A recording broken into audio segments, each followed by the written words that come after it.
Welcome back to our KOBO tutorial. In our second video, we're gonna write the exact same survey, but instead of writing it from scratch from the web application, we're gonna write it on an Excel form and then upload it to the web application.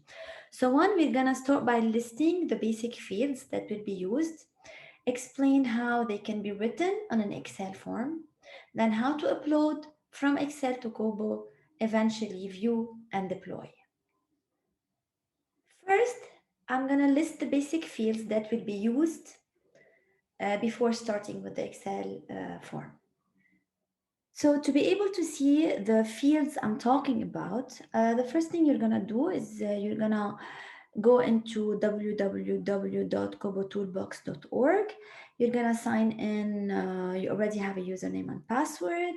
You create a new project and let's try to add a new question. We will be using the following fields: select one, select many, text, number, which is an integer, decimal, and so on. And please feel free to use any other field you want. But basically, this is the basic fields we're gonna use in our Excel form. Now, how can I write those basic functions on an Excel form? Let's see how we can do it. So the first thing you're gonna do, you're gonna open an Excel spreadsheet and you're gonna create three different sheets. Name them survey, choices, and settings. And please use lowercase in your writing. On survey, pick the second column under name. So the title is gonna be name. Start meaning the starting of the survey and the end of the survey. These will be the time between the start and the end will be calculated later. As you remember, this is how the survey looked like. So it had two different sections. Section number one, we call them grouping, in other words.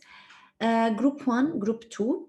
In group one, we had three different questions: one full name, two age, three gender.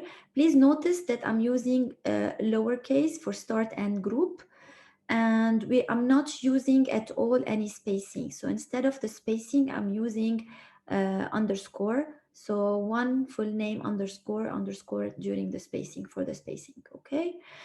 So yeah, so these are how the questions are supposed to look like. The next thing you do, you're gonna fill in the first column, which is type and not name. So you know the name, the type is the type of the question.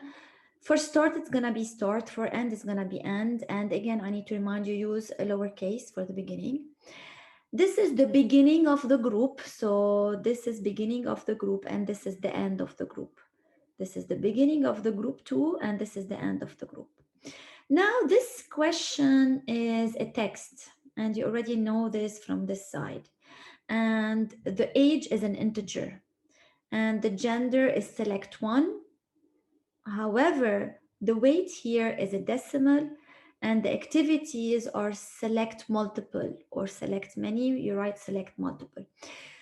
You need to put whatever would go under gender. I remember we had many options that whoever is filling in the survey is supposed to pick only one, select only one. So we need to label those questions, and therefore I decided to label this question Q3 and I decided to label this question Q5, all right, because I'm gonna use this later on. So back to you. You're supposed to write under type the type of the question, and whenever you have select one or select multiple, like in our case, we need to label them because we're gonna use them later on, and I'm gonna show you how. Now that I fill in the type and the name, I'm gonna write the label. Label is exactly what you will see on the survey. I can use uppercase and I can use spacing. I can use the double point, parentheses, everything you'd like to see on the survey. But remember, like here, weight in kilograms, I'm not supposed to write the parentheses, neither the dash, neither the spacing, neither the double point, neither uppercase. You see, so this is the label, and this is exactly what you will see on the survey form. Okay, so far I'm done with the survey. I wrote the name, the type, and the label. Let's move to choices, and choices will target only the questions under select one and select multiple, which are question 3 and question 5. So I go to the next sheet that is called choices. As I remember, this is question 3, gender, and you have 3 different options. So I'm gonna list it 3 times, Q333 under list name. And for question 5, I have 7 different choices. So I'm gonna list Q5 7 times. Now, what do you believe will go under label? Remember, label is exactly what you see on the survey. So supposedly you're gonna see everything written in here with uppercase, with everything you need. And under name, you're gonna write it again. Uppercase is not allowed, spaces are not allowed, and this comma is not allowed as well. So let's see how things would be. So as discussed earlier, the label is gonna take exactly what we see on the survey, and you can see I've been using uppercase.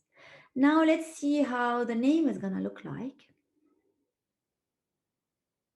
And this is name, which is exactly like label. Uppercase is not allowed, spaces are not allowed. You see, I'd rather how it's written. Yeah. So now let's move to the settings sheet. So the settings sheet will be used to write the version of your code. So it could be version 1, version 2. You can write when you wrote it, the date, the time. You can write the language, English or Arabic, and so on. Okay? Notice that it's always advisable to color code your Excel form, so for you to be able to see through it. So I decided to color the beginning of the group, the end of the group, the beginning of group 2, the end of group 2, to be able to see and to be able to create a structure. It helps for you to be less confused. If you go to choices, I also decided to color everything related to question 3 and everything related to question 5. It's so much easier to see through it. Also, what you can do is add an extra column other than the type, the name, and the label. And this is something I forgot to discuss with you. It is if the question is required or not. So, false means you can, whoever is filling in the survey can skip the question. You can change this to true, and then it's gonna be a question that is mandatory, you know, so you can simply change it to true and the question will become mandatory. Yes, so this is also something you can add. Now that my code on Excel form is ready, I want to upload how to upload the Excel form to KOBO, and this is a very quick and easy step. You go back to your KOBO Toolbox web application. You click on New, and instead of clicking Build from Scratch, you say Upload in XLS form. So let's try it. I'm gonna click and try it. I think this is what I already wrote. Let me see, is that it? Yes, it is. So I'm gonna upload the file. I'm gonna wait a bit. It has a name. You can add a description if you want. Create project. And the final step would be how to view and how to deploy our KOBO survey. Now that you have your survey on KOBO, you can click on the eye, the small eye to view. And the first time I did that, I was so thrilled to see that my survey is exactly how I wanted it to be. Full name text, age, it was an integer, gender, select one, you cannot select two, weight was actually in decimal, and activities, you can select many. And I was thrilled to see that the groups are perfectly displayed, those groups or sections. Yeah, and this is a beautiful survey written on an Excel form, and upload it to Kobo. Now, how do you deploy? You're gonna click on deploy.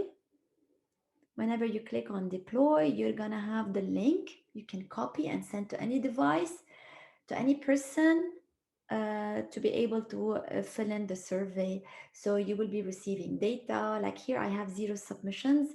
I did not send to anyone yet, but yeah. And so that's it.